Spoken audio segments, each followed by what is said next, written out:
Hello my dear friends, कैसे हैं आप सब। स्वागत है हमारी एक और नए वीडियो में जहां हम दंदनादन के एपिसोड नंबर 6 को एक्सप्लेन करने वाले हैं।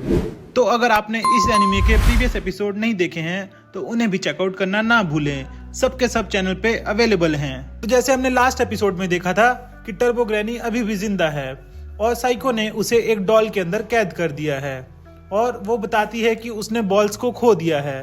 तो ये एपिसोड वहीं से शुरू होता है जहां मोमो और ओकुन वो बॉल्स को ढूंढने आते हैं। तो टर्बो ग्रैनी बताती है, मैंने उसकी बॉल्स को अपनी स्पिरिचुअल एनर्जी के अंदर कैद करके रखा हुआ है जिससे वो एक गोल्डन कवर में है और बहुत जोर से चमक रहे होंगे। लेकिन ओकुन और मोमो को कहीं भी ढूंढने पर वो नहीं मिलते। तब टर्बो ग्रैनी बताती है, अगर वो नहीं मिल रहे हैं तो इसका मतलब उसे किसी और ने उठा लिया होगा, क्योंकि उनके अंदर से बहुत ज्यादा लाइफ फोर्स इमिट करती है। स्पिरिट्स और योकाई ढूंढते रहते हैं क्योंकि उन्हें लगता है कि अगर वो ऐसे इनफ आइटम्स इकट्ठा कर लेंगे तो वो वापस से जिंदा हो सकते हैं। तब मोमो बोलती है, ये तो बहुत बुरी न्यूज है, अगर किसी और ने उठा लिया होगा तो हम कैसे उसे ढूंढेंगे। टर्बो ग्रैनी उसका जवाब देती है, मुझे क्या फर्क पड़ता है, तुम ढूंढो ना अपना, मुझे कोई फर्क नहीं पड़ता। फिर मोमो और ओकुन मिलके मार मार के उसका भर्ता बना देते हैं और वापस साइको के पास चले जाते हैं और साइको को जाके सब कुछ बताते हैं। साइको कहती है, मैं अपने इंटेल से पता करूंगी, अगर उनमें से किसी को बॉल्स मिलते हैं तो मुझे पता चल जाएगा। साइको ओकुन से भी कहती है कि उसे संभल कर रहना होगा, उसके अंदर टर्बो ग्रैनी की पावर है, ये कभी भी कुछ भी हो सकता है। अगली सुबह मोमो और ओकुन स्कूल चले जाते हैं। ओकुन जब क्लास में घुसता ही है तो 3 लड़के उसका रास्ता रोक लेते हैं और ओकुन से पूछते हैं, क्या तुम मोमो को डेट कर रहे हो। लेकिन ओकुन मना कर देता है और वो बोलते हैं, क्या तुम हमें मोमो से इंट्रोड्यूस करवा सकते हो, क्योंकि वो कितनी क्यूट है, तुमने तो देखा ही है। तब ओकुन अपनी ख्याली दुनिया में चला जाता है। तो वो सोचता है उसने तो कभी ऐसे सोचा ही नहीं, मोमो कितनी क्यूट है, लेकिन वो तो हमेशा उसे अपनी दोस्त की तरह देखता है और वो तो बस खुश था कि उसकी भी कोई दोस्त है। लेकिन ये सोचते सोचते उसको शर्म आने लगती है और वो खुद को मुक्के मारने लगता है कि मैं ये सब क्या सोच रहा हूँ, मोमो तो सिर्फ मेरी दोस्त है। तब वो लड़के ओकुन को कहते हैं, तो तुमने कितनी बार किया है। तो ओकुन सोच में पड़ जाता है। फिर वो बोलते हैं, हाँ तुम कितनी बार सोए हो उसके साथ, वो तो किसी के साथ भी सो जाती है। ये सुन के ओकुन बहुत गुस्सा होने लगता है और वो लड़के का कॉलर पकड़ लेता है और गुस्से में वो अपने टर्बो ग्रैनी की पावर्स को भी रिलीज करने लगता है, जिससे वो लड़का डर जाता है। लेकिन फिर ओकुन होश में आके अपनी सीट पर आके बैठ जाता है और वो लड़के भी उससे बहुत डर जाते हैं। फिर जब ओकुन अपना बैग खोलता है तब उसके अंदर टर्बो ग्रैनी पड़ी हुई होती है। तो वो अपने बैग को बंद करता है और क्लास से भाग जाता है और एक सुनसान जगह में जाके अपने बैग को खोलता है और टर्बो ग्रैनी से पूछता है, तुम यहाँ पर क्या कर रही हो। तब टर्बो ग्रैनी बोलती है कि साइको ने कहा तुम जहां जाना चाहती हो चली जाओ, क्योंकि अब तो तुम वैसे भी कुछ नहीं कर सकती। तब वो उसके बैग में घुसकर स्कूल आ जाती है, क्योंकि उसने सेंचुरी से स्कूल को नहीं देखा है। टर्बो ग्रैनी ओकुन को बहलाने लगती है कि तुम मेरी पावर्स मुझे वापस दे दो और मैं तुम लोग को छोड़ के हमेशा के लिए चली जाऊंगी। लेकिन ओकुन समझदारी दिखाता है और बोलता है, तुम पहले मेरी बॉल्स वापस करो, उसके बाद ही तुम कहीं जाओगी। फिर ओकुन देखता है कि मोमो भी उसके पास आ गई है और वो पूछती है, क्या हुआ।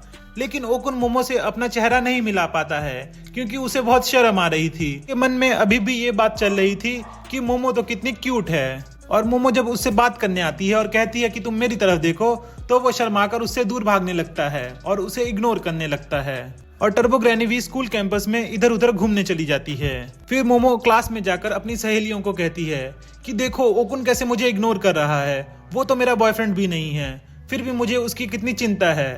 तब उसकी क्लासमेट बताती हैं कि वो तो कितना अच्छा लड़का है, जब स्कूल में तुम्हारे खिलाफ ऐसे बुरे बुरे रूमर्स फैल रहे थे तब उसने उन लड़कों से लड़ाई की। और मोमो की दोस्त बताती हैं कि तुम्हारे बारे में कोई रूमर्स फैला रहा है और वो भी बहुत गंदे गंदे रूमर्स। वही सुन के वो गुस्सा हो गया था। फिर मोमो बोलती है, तब वो मुझे अवॉइड क्यों कर रहा है, मुझे तो समझ ही नहीं आ रहा। फिर सीन शिफ्ट होता है आयरा पर। आयरा वही लड़की है जो अपने आप को बहुत क्यूट समझती है और सबके सामने ऐसे बिहेव करती है जैसे वो सबके साथ काइंड एंड हम्बल है, लेकिन मन ही मन में वो उनको बहुत उल्टा फुल्टा बोलती है। इसलिए लास्ट एपिसोड में हमने देखा था कि मोमो उसके सर पर बर्तन गिरा देती है जब वो ओकुन के बारे में उल्टा फुल्टा बोल रही थी। फिर हमें पता चलता है वो सब रूमर्स आयरा ही फैला रही थी, क्योंकि लास्ट दिन जब मोमो ने उसके ऊपर बर्तन गिराया था तब आयरा ने मोमो के साइकिक हैंड्स देख लिए थे और वो सोचती है मोमो एक डीमन है और भगवान ने चुना है उन डीमंस को खत्म करने के लिए। तभी वो अपनी पॉकेट से एक गोल्डन बॉल निकालती है और बोलती है ये बॉल मुझे भगवान की तरफ से मिली है ताकि मैं डीमंस को हरा पाऊं। फिर हम एक फ्लैशबैक में देखते हैं कि जब आयरा रास्ते पर चल रही थी तब उसके सर पर आकर एक गोल्डन बॉल गिरती है और वो गोल्डन बॉल कुछ और नहीं बल्कि ओकुन का ही एक टेस्टिकल है। ग्रैनी के स्पिरिचुअल एनर्जी के अंदर कैद है, इसीलिए वो गोल्डन कलर का शाइन कर रहा है। और जब भी आयरा उस गोल्डन बॉल को टच करती है तो उसे स्पिरिचुअल एनर्जी दिखाई देने लगती है और स्पिरिट्स एंड घोस्ट भी उसे देख सकते हैं। इसी तरह उसने मोमो के साइकिक हैंड्स भी देखे थे। अगला सीन शिफ्ट होता है जहां पर आयरा के दोनों दोस्त कुछ सामान लेकर आए थे और उसमें थी होली बाइबल और क्रॉस। वो क्रॉस में से गैसोलीन जैसी स्मेल आ रही थी। तब आयरा पूछती है क्या ये असली क्रॉस ही है, तो उसकी दोस्त बोलती है शायद होगा ही। आयरा फिर खिड़की से देखती है, उसे खिड़की के बाहर एक रेड कलर ड्रेस पहनी औरत दिखती है। तब वो अपनी दोस्तों से पूछती है क्या तुम्हें वो औरत दिख रही है, पर वो बोलती है हमें तो कुछ नहीं दिख रहा है, शायद तुम पागल हो गई हो। पर आयरा को तो पूरा ही यकीन था कि ये तो मोमो की भेजी हुई जासूस है, इसलिए वो किसी को नहीं दिख रही, बस उसे ही दिख रही है। इसलिए आयरा खिड़की के नीचे छुप जाती है और जमीन पर बैठ जाती है। अपनी दोस्त को ऐसे करने बोलती है लेकिन उसकी दोस्त कोई बात नहीं सुनती। तभी वहां पर दो लोग और आ जाते हैं और वो आयरा से पूछते हैं कि तुम नीचे क्यों बैठी हो। तब आयरा बोलती है कि नीचे बहुत ठंडा लग रहा था इसलिए मैं यहाँ बैठी हुई थी। ये सब होते हुए टर्बो ग्रैनी भी देख रही थी जिससे उसको शक हो जाता है। लंच ब्रेक के टाइम पर ओकुन और मोमो छत पर बैठकर खाना खा रहे होते हैं। उनके साथ टर्बो ग्रैनी भी होती है लेकिन ओकुन मोमो से नजरें नहीं मिला पाता है।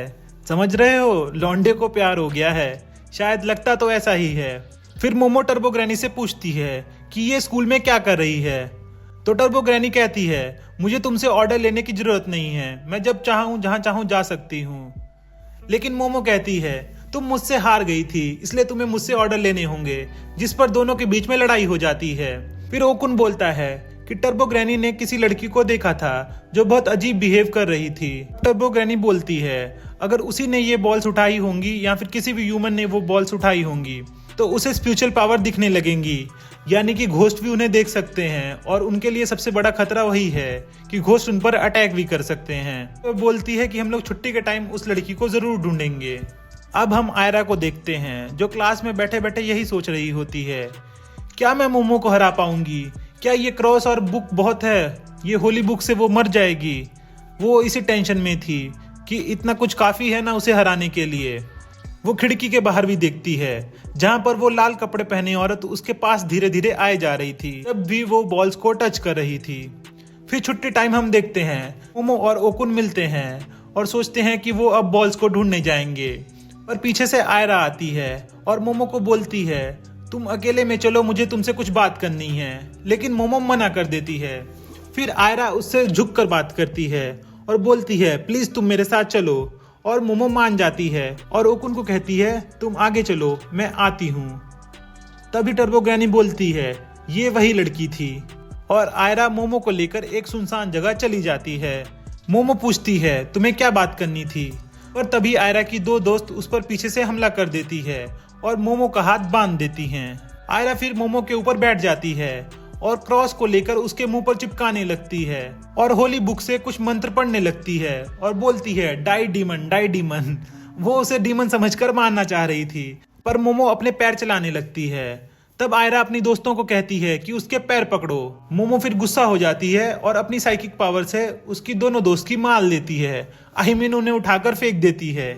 तब आयरा को रियलाइज होता है कि मोमो कितनी स्ट्रांग है, तो वो फिर अपनी पॉकेट से गोल्डन बॉल निकालती है और बोलती है ये बॉल्स जो मैंने हेवन से रिसीव की है इससे मैं तुम्हें मार दूंगी, और उस बॉल्स को लेकर आयरा के मुंह पर लगाने लगती है।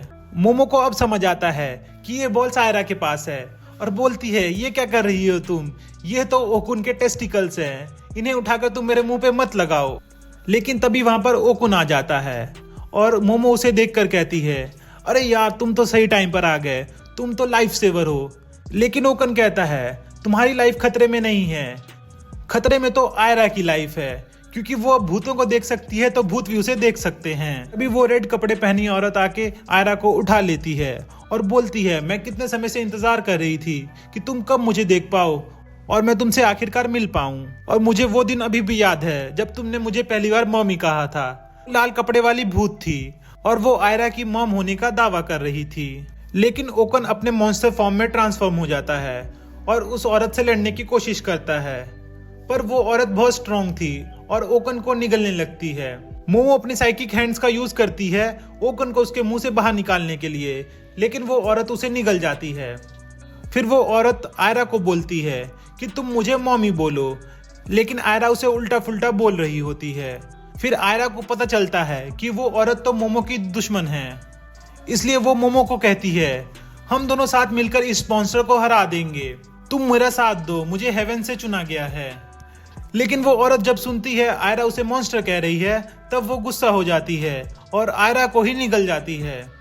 फिर वो मोमो की तरफ देखती है और मोमो को कहती है तुमने ही आयरा को भड़काया है, जिसके चलते वो मुझे मॉन्स्टर कह रही है, अब मैं तुम्हें नहीं छोड़ूंगी। तभी वहां पर टर्बो ग्रैनी आती है और फोन में देखते देखते उस भूत का काला चिट्ठा निकालने लगती है, जिस पर मोमो कहती है तुम ये सब ऑनलाइन कहां से निकाल रही हो। लेकिन वो औरत बहुत गुस्से में थी और मोमो को कहती है आयरा ने मुझे कभी मॉन्स्टर नहीं बुलाया, लेकिन तुम्हारे बोलने पर आज उसने मुझे मॉन्स्टर कहा, तो आज मैं तुम्हें नहीं छोड़ूंगी। टर्बो ग्रैनी मोमो का हाथ खोलने की कोशिश करती है, लेकिन नहीं खोल पाती है और मोमो को कहती है तुम ही लोग ने मेरी पावर्स ली हैं, इसलिए मैं तुम्हारा हाथ नहीं अब खोल पा रही हूँ और ना मैं तुम्हें अभी बचा सकती हूँ। वो औरत मोमो को बालों से पकड़ लेती है और इधर उधर मोमो को फेंक फूंक के मारती है और लास्ट में मोमो को भी निगल जाती है। उसके सामने टर्बो ग्रैनी आती है और कहती है मैं इंतजार कर रही हूँ जब तुम उन दोनों को वापस कर दोगी जिन्हें तुमने खाया है। लेकिन वो औरत कहती है कि मैं किसी को वापस नहीं करने वाली और तुम हो कौन, मैं तुम्हें कुचल कर रख दूंगी। टर्बो ग्रैनी कहती है तुम्हें अपने बड़ों से ऐसे बात नहीं करनी चाहिए, तुमने जिसे खाया है उसके साथ तुमने अपने बाल भी खाए हैं। और वो अपने अंदर एक लाइटर लेके गए हैं और तभी हम देखते हैं उस औरत को आग लग जाती है। मोमो ने अंदर से लाइटर जला दिया था जिससे उस औरत के बाल जलने लगे थे और वो पूरी की पूरी जलने लगती है और वो औरत उन तीनों को बाहर निकाल फेंकती है, जिसमें आयरा बेहोश हो चुकी थी, लेकिन बाकी दोनों अभी भी अपने होश में थे। और वो औरत एक भयंकर रूप ले लेती है उन चारों को मारने के लिए। और ये एपिसोड यहीं पर खत्म होता है। क्या आपको ये एपिसोड पसंद आया? अगर ये एपिसोड थोड़ा सा भी पसंद आया है तो वीडियो को लाइक करें और चैनल को सब्सक्राइब करें। कमेंट में बताएं कि कौन सा पार्ट आपको सबसे अच्छा लगा। मिलते हैं आपसे अगले एपिसोड में, तब तक के लिए बाय बाय।